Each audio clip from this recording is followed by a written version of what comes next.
Hey everybody, welcome. Today we have men speaking out on women thinking they're the prize. Women always holler they the prize. Yes, I'm agree. Women are the prize. But you ever been to Dave and Buster or any kind of fair and they say, hey, come play this game for $20 and you win this. And you go, that's all I win for $20 and ain't worth it. Y'all women are the prize, but some of y'all ain't worth it. We don't want your prize. We don't want your prize. Yes, you're the prize, but we don't want it. So in the 2024th year of our Lord, I'm not finna sit up here and let these women bash men and degrade us and pretend like we don't need one another because we do. We do. So cut it out. Yeah. Don't independent your ass single to death.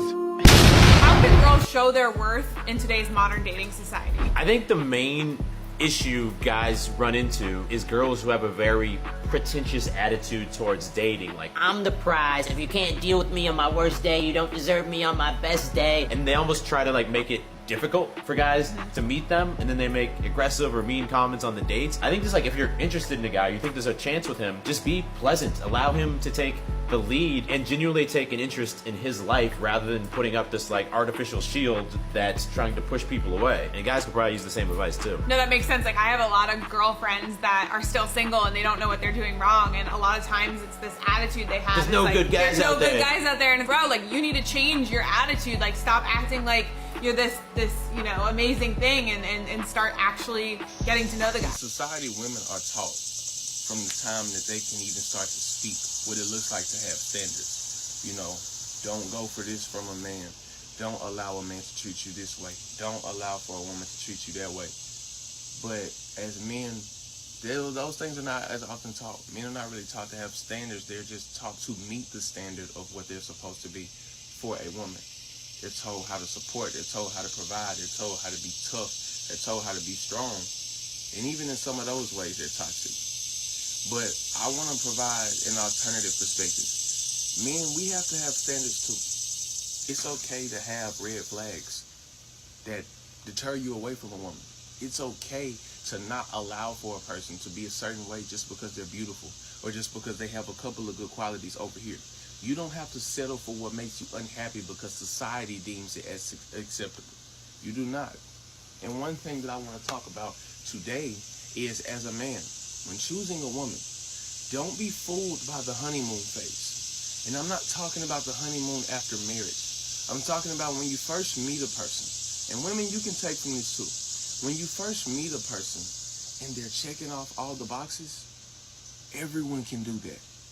Everyone pleases you when they first meet you.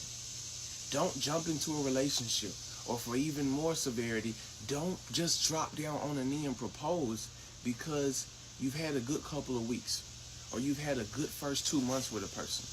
Allow for the smoke to clear. Allow for the dust to settle. I'm not saying they're the wrong one, but what I am saying is you alleviate a lot of unnecessary tension and you can iron out a lot of wrinkles if you allow for time to just take its course. In the book of 1 Corinthians, Paul talks about something that a lot of people love to say. It's better to marry than to burn with desire. But what he also talks about in that same passage is a word that I want to introduce y'all to. It's called the betrothed, right? That word is in reference to engagement. So when you get down on a knee and you decide that a person is the one, and that becomes your fiance. A lot of people say fiance is nowhere in the Bible. That's incorrect. Right? So it talks about the betrothed. And what he says essentially is those who can remain patient in that stage before marriage will receive a great reward from God versus those who choose that it's better to marry than burn with desire. When you marry it because you burn with desire, you are essentially saying that intimacy, that physical intimacy is the reward that I choose instead of what God has to pour down from heaven for me. Right? So what he's saying is patience is the greater reward. And then he finishes off by saying, if you can stay single, though, stay single because this is the best way to be. So he gives you the tiers. You can marry because you're impatient. You can remain engaged until the time is right to be married, or you can be single. Perfection in ministry is to be single. But I'm not saying that you shouldn't get married. What I'm saying is patience is a virtue. Men, allow for yourself to see what she looks like when she's upset. Allow yourself to see what it looks like when she would rather do what her hobbies are than to spend time with you. Is there something wrong with that? No, but her reaction. What does she look like in a time where she feels far from God? What does she look like in a time where she feels like y'all are just not clicking? Again, women, reverse this and it applies to you too. What does this person look like when they're up here with you? What does it look like when they're down here with you? What does this person look like when your career is not as financially stable as it was when y'all first met? These are the type of things to let time run its course. It's not about putting a person to the test. It's about allowing God to show you through life experiences if this person truly is for better or for worse. Don't be fooled by the honeymoon stage and then you jump into something so fast that you end up being condemned by the guilt of regret. Let time run its course. Allow for God to show you through the time that He created and He exists outside of whether or not this is the proper decision to make. Otherwise, you run the risk of dealing with like I said, the guilt of the pain of regret. Don't be that person. Don't be so excited to hop into something that you miss out on the fruits of patience. Because long suffering is one of the fruits of the Spirit in Galatians 5:16. Food for thought. God bless you. A woman who's humble and knows her place and is respectful is the prize, 100%. But nowadays you have all these girls saying, I'm a 10 out of 10. I don't need no man. I'm the prize. That's a headache. You're not the prize if you're like that. So many women's egos are inflated because of social media, all this stuff. It gets in their head and they think they're the prize, but they offer absolutely nothing to the table. They have no substance. It's just egotistical bullshit.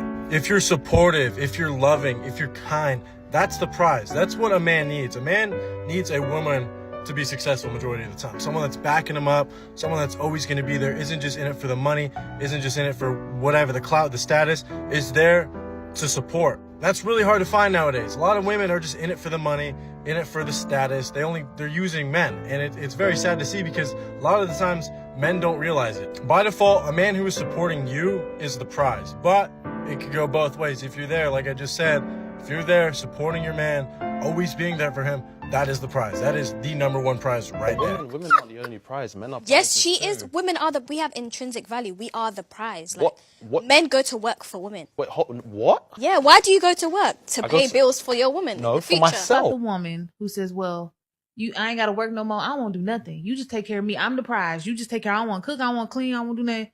You take care of me. Okay, that's fine. I'm going to have a bunch of hoes like you. You're going to be well taken care of, but I'm going to have a bunch of hoes like you because you don't stimulate me. You don't motivate me to be a better man. You really take from me. You take from me. You're not pushing me to become better. You're not inspiring me. You don't motivate. It's all about you. Then you like a leech. You're taking. Yeah. So now you go find some. That's why take care of that. And then have 3-4 more others that does something absolutely different than what you can do. So all the men that was at home and when COVID happened, they sent people to home from work. The girls that was upset about going back to work, men should check into like, hey, you was probably doing something at work that you missing right now. No, don't. You don't worry about what she's doing with her.